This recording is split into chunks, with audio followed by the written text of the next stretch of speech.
Dear Dad, hard to believe you've been gone 35 years. I wish so many times you could have seen the seeds you planted in me in our little Connecticut town grow to fruition. You know, I remember you taking me to buy the New York and Boston papers almost every weekend.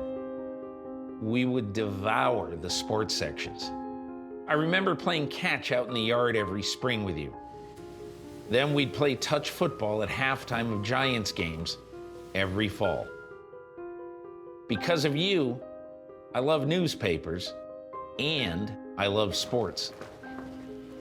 Thanks for that. And of course, thanks to Mom, who typed out my little neighborhood newspaper on a Royal typewriter just like this one that I'm using to write a letter to you. You know, Dad, I wish you could have seen more than just the birth of my 37 years covering football. You thought it was so cool that I was coming back east from Ohio to cover the Giants. You died before that season that they won their first Super Bowl in '86. You would have loved that team. Where's Peter King? Here. I'm proud of my guys, Peter. Bill Parcells was an no BS guy. Your kind of coach. Everybody's trying to stir that up around here. You know, who's sitting, who's playing. I don't really give a I gotta tell you the truth. It's unbelievable. You know, that's why sometimes I call you guys commies. That's why. Well, you're in fast company. Gorbachev has a birthmark, too. You'd have gotten such a kick out of Richard Nixon. He was such a huge Giants fan. He was always in their locker room. And he told me one time he actually coveted my job. If I hadn't gotten into politics, I'd have been a sports writer. You're obviously a sick man.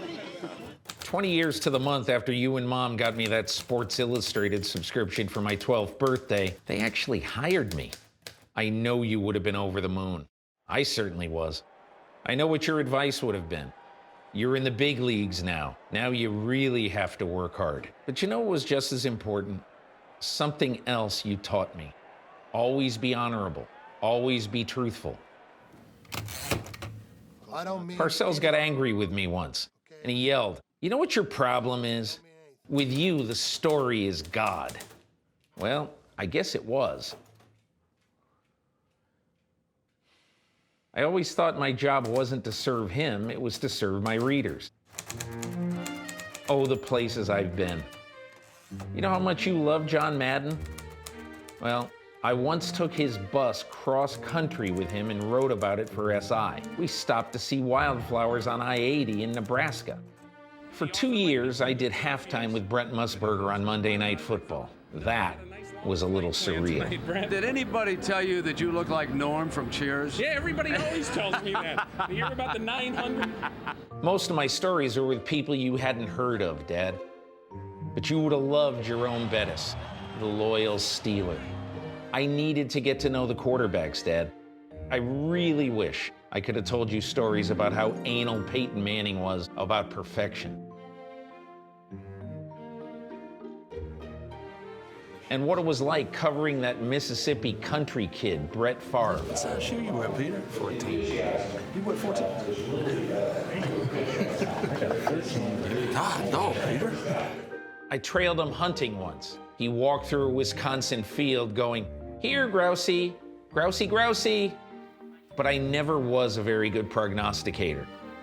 Glad you never taught me how to gamble. Hey, Peter. How you doing, sir? Did you pick us? No, I No, I didn't. didn't think you did. You never do. Maybe you will in the future. Do his thing. He's going to. One other thing you taught me was never to make excuses. And I probably will never. That was really valuable, especially later in my career, when football and the football media exploded in popularity and in numbers. I had to compete, just like you always did. And I'm Randy Reed. Here's Randy Reed, ladies and How are gentlemen. you, Peter? Hey, we had a Good to good see you. time last night. Yeah, it was that was great. fun. It was Hey, great. I want to quote you. Yeah, in his piece. No, or? in my story. Okay. You want to know what I want to say? Yeah. He's our quarterback. Yeah. Oh, yeah. So there's this quarterback who grew up loving Joe Montana out in the Bay Area.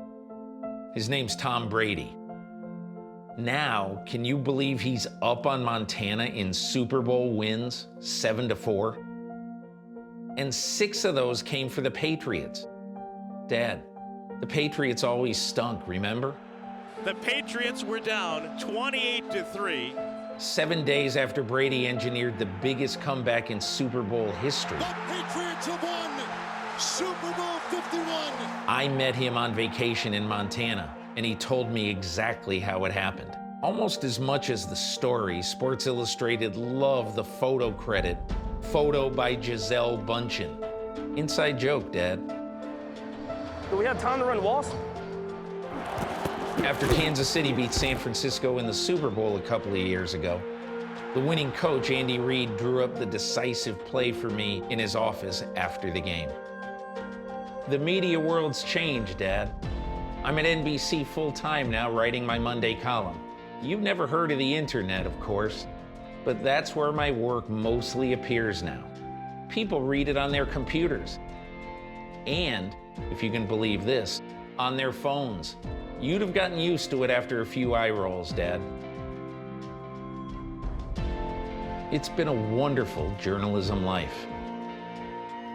And I want you to know your sacrifices for your family and the lessons you instilled in me have been driving forces in my life.